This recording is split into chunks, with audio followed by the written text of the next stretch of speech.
to be having the conversations that close, to focus on your money mindset, to give you the money management strategies that you need to build your business, to be surrounded by like-minded people, to have offers and packages and pricing that's irresistible to your customers, to get you really practicing those conversations so you're converting more than the 26:1 ratio that Jeff's recognised for us here, and you're not wasting your time with old strategies. And identifying in your marketplace what's the right thing for you to be doing. And sometimes it is the right thing for you to be doing to create a fancy website. Other times it's just not, depending on your strategy. But sometimes you just don't quite know what your strategy is, and perhaps you don't necessarily have the funds yet to go to that next level of coaching, but you'd like to dip your toes in. You'd like to have videos and resources and tools and PDFs and people that you can connect with to be able to take your business to the next level. And what's really awesome is, with this membership site we've got going, is that people are already making a difference. And one client who's joined this membership program used some of the strategies that I teach in some of the initial training, and she's already made an extra $2.5 grand on the first day that she went into the membership site to get this, take some of the techniques. And that's the kind of stuff that's my purpose. My purpose is to help people, and my purpose is to help them find it in a way that's as low cost as possible. I've spent close to $200,000 on my education. So some people might compare that to a Harvard degree, perhaps. I don't have the Harvard degree to go with it, but I do have a wealth of information that helps you to be able to get more clients. One of the key strategies I teach, I'm going to give you a little strategy now, is my 3-2-1 principle. So the 3-2-1 principle is, at a bare minimum, you should be connecting with at least 3 clients a day, right? Because that's one of the things that we do in the Membership Mastermind program, is that we teach you, or we hold you accountable to your 3 clients that you're connecting with every day. And that can be existing clients, that can be new contacts, that can be you going through Facebook or social media channels, whatever is your easiest way to get those 3 clients. Number 2 stands for you need to be attending at least 2 networking events every month.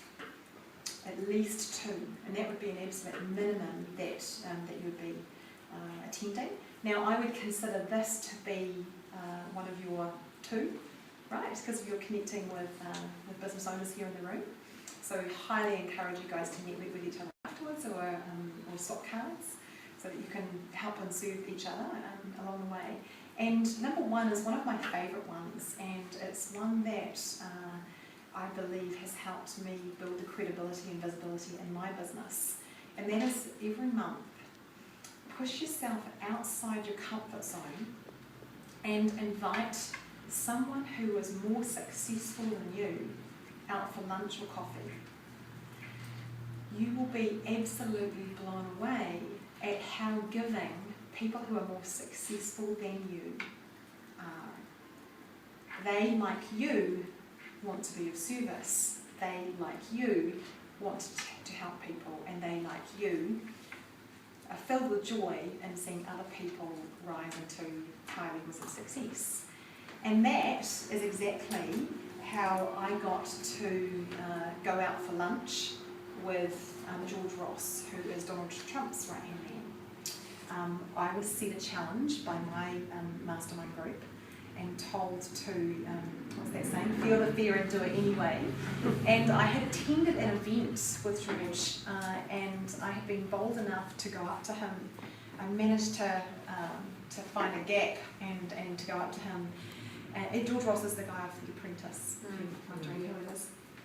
Oh, he was the old guy anyway. And so what I did was I went up to him, and rather than making it anything about me, what I did was because I knew that George was heavily involved in charities, and so I stayed in the question, and I continued the time that I had with him. I asked him about his charities, and I said to him, George, I just would love to congratulate you on the work that you're doing with the charities. Tell me what got you into it. And he was off. And I hadn't even introduced myself at this stage, because to me at that point it was a little bit irrelevant, because you know what it's like when you first meet someone, you don't really take the name on board. I just wanted to show him that I was interested. And so I listened and asked more questions, and eventually someone came to kind of take him away, and he shook my hand and he says, "What did you say your name was?" And I said, "I didn't. My name's Catherine Newton, I'm from New Zealand, and it's been a pleasure." And he gave me his card and he said, "Next time you're in New York, give me a call." So I did. I was in New York last April, and I had his number. I made a point of putting it into my phone immediately so I wouldn't lose it. And the next day I was in New York, which I went over there for some training. I phoned him, and it was one of those kind of phone calls where it was like, "What am I doing?" He's not going to remember me from a bar of soap. And I can't tell you the amount of times I picked up the phone to call him and put it down again. And I was creating a rod for my own back, because the time that I was in New York was getting closer and closer, and I knew that I needed to do this. I had to do it. So I told my mastermind group I had this opportunity, and they were like, "You need to do this in the next 15 minutes, and if you don't, then there's penalties." And it was great. They were all pushing me, and I was like, "Yes, that's what I need." And so I phoned him, and I said to him, "George, you may not remember me, but I'm Catherine Newton from New Zealand, and we had a stimulating conversation about your charities at this event in Los Angeles probably about a year ago." And he says, "Oh, I remember you." So what have we got to do? We've got to create an impact in some way. And how you do that is that you show that you care, whether you care about their charity, or you care about them, or you care about something that's happened that's that you can create some kind of awareness around. And so I invited him to lunch, and he said he's such a lovely soul. He said to me, on one condition, he said, "I'm paying. You come all this way to see me. Let me pay." And so it turned around that he invited me, and we had lunch at the Trump Towers, and it was one of those lunches that I will never forget. And I was figuring he'll give me about maybe 45 minutes of his time. 3 hours later, the only thing that stopped him from leaving the conversation was that he had at the age of 84, he had a personal training session up in his gym, up on the 20-something floor. And it was amazing. I got to see the Apprentice studio within the Trump Towers building, and it was just one of those memorable experiences. So you can imagine that that's created credibility for me in my life, and I talk about it in my chapter as well. And I remember that one of the sayings he said to me over lunch, he wrote it on a napkin, and he said failure plus persistence equals success. And I've never forgotten that to this day. Failure plus persistence equals success. So all of those times when it feels like you're failing, all of those times, I'm referring now to those phone calls you're going to have to make, or those connections you're going to have to get that one successful person each month to say yes to going out for lunch with you.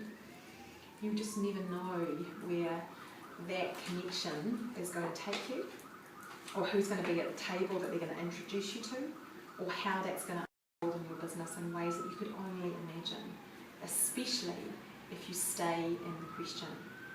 Right? And so, if it wasn't for my mastermind group, I don't know, would I have made the phone call? I'd like to think so. But what they did was that they gave me a time pressure, and they made me do it. They were there for me, which was really fantastic. And to this day, I've got them to thank for it.